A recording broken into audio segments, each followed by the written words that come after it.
Welcome to the Salmon Runs YouTube. Enjoy the video. You start by preparing the essentials. Install OpenVPN Connect and grant network and storage permissions so you can import profiles. Next, obtain the OpenVPN file or the server address and credentials from your provider. This contains keys and routes that authenticate you. Make sure your Android clock is accurate because certificate validation fails with wrong time. Once done, open the app, choose Import from File, pick the OpenVPN, and accept prompts to add the profile.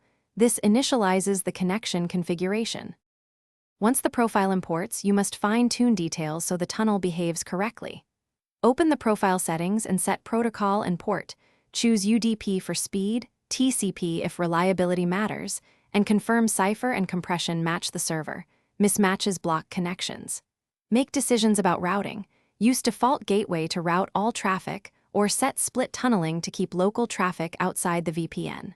Also, review the certificate common name and expiration to ensure the server is legitimate. This prevents. Now you connect. Tap the profile and accept the Android VPN permission dialog, and watch the status change to connected.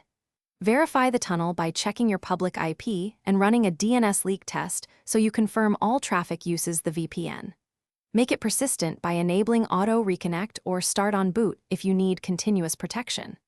If connection fails, check logs in the app. Common fixes are correcting device time, retyping credentials, switching protocol or port, and confirming the remote firewall allows your traffic. This solves most problems. Thanks for watching. Consider subscribing if we helped you.